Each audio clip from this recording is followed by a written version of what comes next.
जय भोलेनाथ। हर हर महादेव। ओम नमः शिवाय। आज मैं एक नए विषय के साथ उपस्थित हुआ हूँ, जिसका शीर्षक है कि भगवान भोलेनाथ को जल अर्पित क्यों किया जाता है, उनके शिवलिंग पर जल क्यों चढ़ाया जाता है, जल चढ़ाने के क्या नियम हैं और ये कब से शुरू हुआ। तो बताता चलूं कि जब शुरुआत में समुद्र मंथन हुआ था, समुद्र मंथन होने का मुख्य कारण था कि देवताओं और दैत्यों में जो युद्ध होता था उसको ख़त्म किया जा सके। और जब समुद्र मंथन हुआ तो उससे सबसे पहले हलाहल या कालकुट विष भी जिसे बोलते हैं, बहुत ही भयानक विष था, वो प्रकट हुआ था। तो अब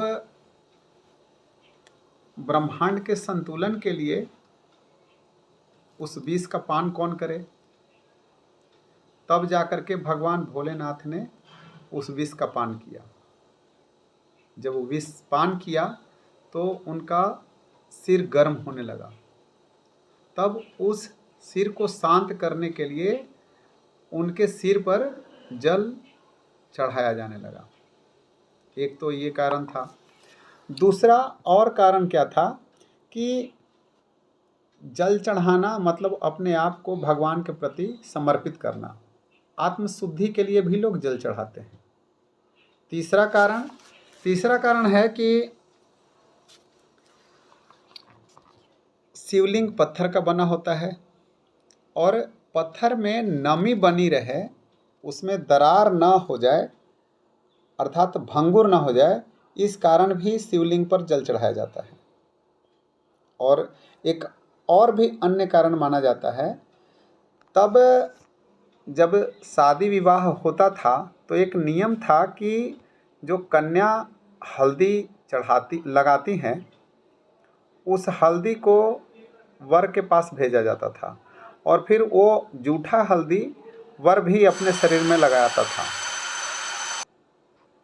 तो जब माता पार्वती और भगवान भोलेनाथ की शादी होने वाली थी, तब भगवान भोलेनाथ ने नंदी के हाथों शगुन भेजा। राजा हिमवान के यहाँ अपना नंदी के हाथों शगुन भेजा और उसी नंदी को माता पार्वती ने अपना जूठा हल्दी दिया और बोला कि ये ले जा कर के भगवान भोलेनाथ को दे देना और ये बहुत ही ज़रूरी है। तब नंदी ने माता पार्वती को ये वचन दिया था कि माता, चाहे मेरे प्राण क्यों न चला जाए, परंतु ये हल्दी मैंने अपनी मुट्ठी में बांध लिया और ये मुट्ठी अब सिर्फ भगवान भोलेनाथ के पास ही खुलेगा। और उसे लेकर जाने लगा।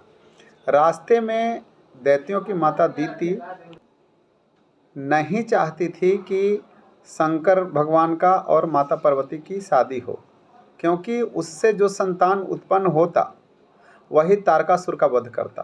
तारकासुर को ऐसा ब्रह्मा जी का वरदान मिला था कि शिव अंश ही तुम्हारा वध कर सकता है। तो वो चाहती ही नहीं थी कि शादी हो। तो उसने तारकासुर को बोला कि जाकर नंदी को रोको और उससे हल्दी ले लो, ताकि इस शादी में विघ्न पैदा हो जाए। जब तारकासुर जा कर के नंदी को रोकने लगा और रोक करके उससे हल्दी मांगा, बोला ये जूठा हल्दी मुझे दे दो, तो नंदी ने देने से इनकार कर दिया। उसने क्रोध में आकर नंदी का वध कर दिया। ऐसा माना जाता है कि उसने नंदी का वध कर दिया। जब नंदी का वध कर दिया तब शिव भगवान को बहुत क्रोध आया, क्योंकि नंदी भगवान भोलेनाथ का बहुत प्रिय था। उसने बोला, भगवान भोलेनाथ ने बोला कि तारकासुर, तुमने मेरे वाहन को ही मार दिया, अब मैं तुम्हारा वध करूँगा। तब उसने भगवान भोलेनाथ को स्मरण कराया कि प्रभु, आप मुझे नहीं मार सकते, क्योंकि ब्रह्मा जी के द्वारा मुझे यह वरदान प्राप्त है कि मुझे केवल आपका अंश ही मार सकता है, आप भी नहीं मार सकते। तब भगवान भोलेनाथ ने गुस्से में आकर बोला कि तुम्हें यह अभिमान हो गया है, इसीलिए तुम अत्याचार कर रहे हो, और इसका परिणाम चाहे जो भी हो, परंतु मैं तुम्हारा वध करूँगा अवश्य। लेकिन मैं तुम्हें इतनी आसान सी मृत्यु नहीं दूंगा। जिस तरह से तुमने नंदी को पीट पीट कर मारा है, मैं भी तुम्हारा वध। तो उन्होंने बोला कि जिस तरह से तुमने नंदी को पीट पीट कर मारा है, मैं भी तुम्हारा वध वैसे ही पीट पीट कर करूँगा। और उन्होंने इसे मारना शुरू कर दिया। तो यह देखकर देवताओं को लगा कि अब तो ब्रह्मा जी के वरदान का मान भंग होगा। तब शुक्राचार्य जी से निवेदन किया गया कि आप अपना मृत संजीवनी मंत्र जो भगवान भोलेनाथ ने आपको दिया है, उसका आज उपयोग करके और नंदी को वापस पुनर्जीवित कर दीजिए। तब दैत्यों के गुरु शुक्राचार्य जा करके और नंदी को संजीवनी मंत्र से जीवित कर दिए। जब नंदी जीवित हो गया तब उसे देखकर भगवान भोलेनाथ प्रसन्न हो गए और फिर उसने इसको मारना बंद कर दिया और बोला कि जा, मैं तुम्हें आज जीवित छोड़ देता हूँ, क्योंकि मेरा नंदी वापस जीवित हो गया है। और जब भगवान भोलेनाथ क्रोधित हुए थे तारकासुर को मारने के लिए, जब बहुत क्रोधित हुए, तब उनके क्रोधाग्नि से पूरा संसार जलने लगा। तब उनकी क्रोधाग्नि को शांत करने के लिए माता पार्वती ने शिवलिंग पर जल चढ़ाना शुरू कर दिया था। तब से मानते हैं कि तब से भी भगवान भोलेनाथ के ज्योतिर्लिंग जिसे मानते हैं हम शिवलिंग को, उस शिवलिंग पर जल चढ़ाया जाता है।